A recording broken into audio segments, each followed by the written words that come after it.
Oh, how you going, mate? I'm the Dusty Bogan. So I loved your speech today. So what is this? What are we doing today with?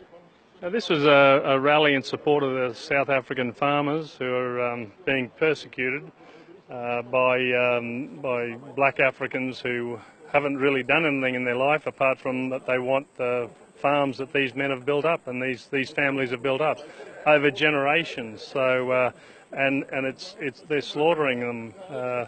Anyone, as I said earlier, anyone who would boil a child in a bathtub in front of their parents is subhuman.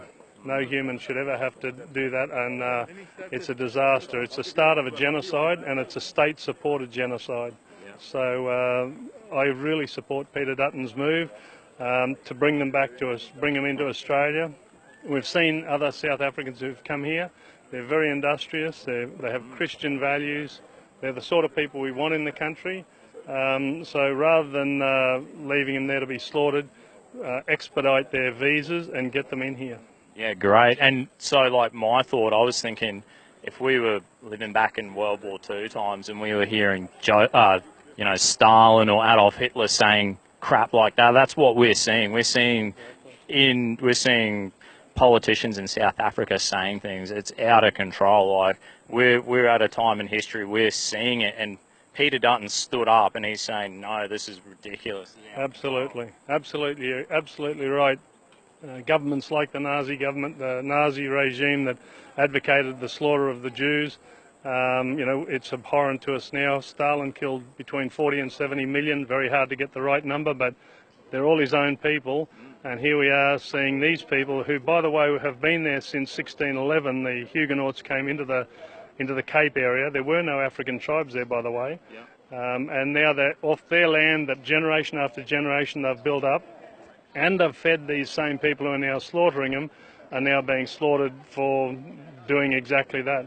And the irony of the whole thing is that after these people take over the land, it'll go to rack and ruin, just like it did after the Rhodesian experiment. And these people will be starving, and then they'll be asking our foreign affairs people to give them money in handouts, which it will definitely happen. As if we've seen anything, we've seen how Julie Bishop is happy to give away your money for whatever cause she decides is right. And this is not a good cause to be giving money away to, but that's what's going to happen. Right. And you yourself, you said you're a farmer. Yeah, I'm fifth generation on sheep and cattle properties. It's very hard to make money in the bush. You work your ass off, and there's not a lot of reward, unfortunately. So, and especially in a country like Australia that has a pretty ordinary rainfall. So yeah, that's where I came from, and there are no easy days on a cattle place or a sheep place. You're before daylight till after dark every day of your life, and that's what these people have been doing. And for that, they're now being slaughtered, and not just slaughtered, but tortured and raped, and children being slaughtered, and that's the most inhumane thing I've ever heard. Yeah. And so you're in politics, that's right? Yeah, I'm a senator, Queensland senator.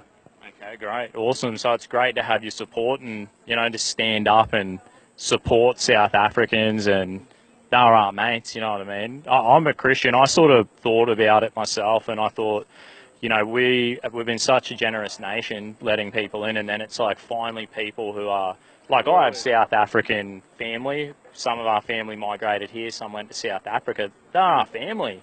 And, I think of the Apostle Paul. He said on his heart, I have a heart for my own people, the Jews. Of course, the Christian message is to go to all nations, right? Like, we have a heart, we care for Africans, right? But we also should have a heart for our own people, right? Absolutely. Like, there's nothing wrong or racist with having a heart for your own people, hey? Absolutely. No, I couldn't agree more. We need to get these people over here as quickly as we can. They'll become good settlers with the same values as we have. So instead of some of the people we've been bringing over here who burden on our welfare system, who then try to destroy our fabric of society, I'd rather see these sort of people coming over who are genuinely in desperate need now. So I'll definitely be supporting Peter in his efforts to get them over here as quick as we can. And we see, like in Europe, they just they open the floodgates for immigration, and then here we see our own mates who we're like, hang on a minute, these people share the same values, and it's like, you know, are we going to do the same thing? Are we going to be consistent? Like, there has to be consistency, right? Well, hey, look, thanks so much for your time, and I really like your speech. Thank you very much. Thanks, Dusty. Cheers. Thank you.